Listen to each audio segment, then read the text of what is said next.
joining us. Really want to talk to you about the Kavanaugh hearing because you were in the room. How did you get in the room? Oh, I got a ticket from the committee. So the Nice. majority side had 8 or 10 tickets. The minority side, led by Senator Feinstein, had 8 or 10 tickets. So Alyssa Milano was invited by Senator Feinstein. I was invited by the majority. Very, very nice. All right. Having been in there, I'm sure the atmosphere in that room was so much different than what we saw on television. And I also listened to it on radio for part of the time. I like to do both because I think you get a different impression when you watch versus when you just listen. So I did both. What was it like, though, being in that room? Because you could not see either one of their faces, I would assume. You saw the backs. That's right. It was incredibly tense, and it would be difficult to overstate how tense it was. There were supporters of Judge Kavanaugh there, obviously, and those opposed. All the senators were there, dressed in their, and behaving as best they could. And full of staff, so it was a small room. So it was a real hothouse, and it eased up once the testimony began. The witness sounded okay initially, but I've had a lot of meetings where you talk to witnesses or you talk to whistleblowers, you talk to people who have got sincere and emotional concern seemingly about an issue, and you leave the room and you're thinking, why did we have the meeting? That's not going to go anywhere because there's nothing there. Right. And I think that's what happened with this witness, despite all the noise. All the noise has been a distraction from the fact that she didn't have much to back up what she said, and on further reflection, there's that she may have been misleading the committee on certain key issues. No, never. So, Tom, we want to talk about some of these new allegations that have come out against Kavanaugh.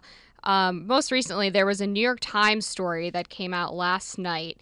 They obtained a letter from Kavanaugh to his friends organizing a trip to Beach Week. And in the letter, he says, we have to warn the neighbors that we're going to be obnoxious, drunk high school kids. I guess the idea here is that this is contradicting his claims of not being a heavy drinker. What do you make of this? He seemed to testify a lot how much he liked beer, and sometimes he drank beer too much. I didn't see anything contradicting that. This is desperation. This is the New York Times, the paper of record, trying to make hay out of a letter a 17-year-old wrote about having parties in Maryland, on Beach Week. It's petty, it's absurd, and it shows you it's not necessarily moving the goalpost. It's desperation by the left, who's trying to destroy the Kavanaugh nomination. And anyone trying to find any rationale behind this, the rationale is just destroy the guy, make sure that he doesn't get through. So, the theory is that the Democrats win the Senate and make it virtually impossible for the president to fill the seat subsequently. How much does this have to do, though, with getting him in a perjury trap? There's no perjury here. This is just silliness.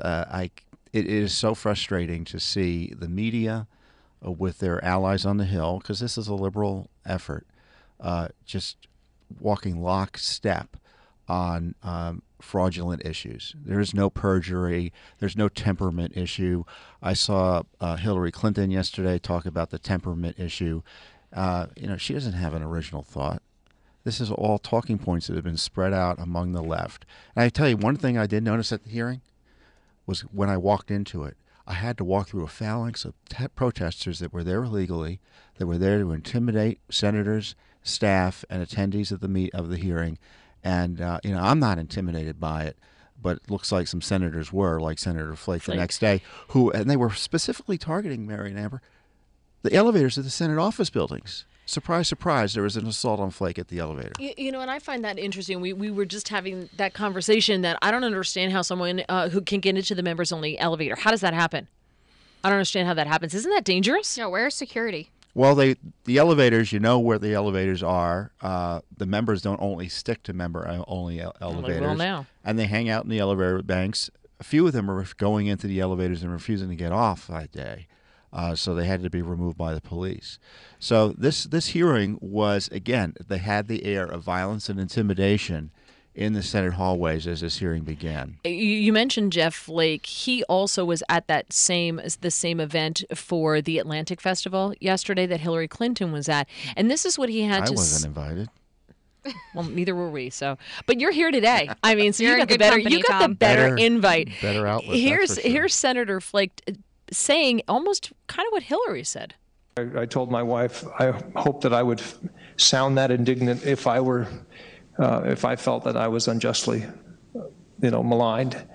But then it went on, and the interaction with the members was sharp and partisan, and that concerns me. And I tell myself, you give a little leeway because of what he's been through.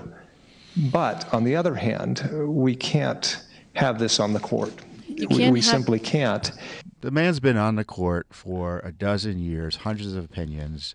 He certainly has a judicial temperament. And to say that in these circumstances he's supposed to behave like a little schoolboy is just baloney.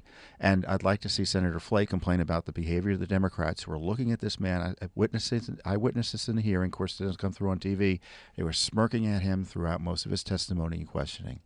And he responded in kind. I'd also like to see the Republicans then call for an impeachment of Ruth Bader Ginsburg because she's very partisan. And if we can't have that on the court, let's not have it on the court. More with Tom coming up, 7:44 on WMAL.